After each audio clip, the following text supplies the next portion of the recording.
Assalamualaikum warahmatullahi wabarakatuh. Nami kula Syifana Gila Parahita saking kelas 11 nomor urut 3 gangsal. Dadi maosake geguritan kang duweni irah-irahan yaiku mimpi dening Syifana Gila Parahita.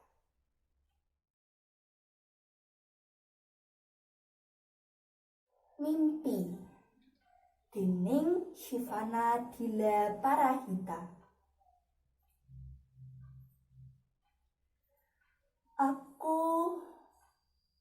Aku lan sakabehane pitakonku terus melayu goleki jawaban saka apa mimpiku.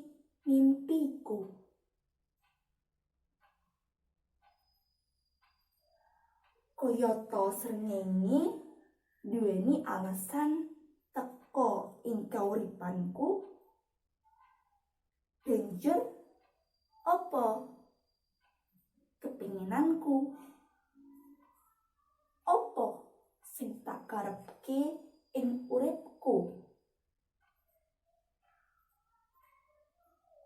Senadyan aku terus mlaku, tetep akeh dalan kang kudu dipilih lan dituju.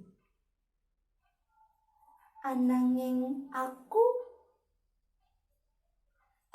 lan sakabehane pitakonku tetep layu goleki jawaban saka apa mimpiku.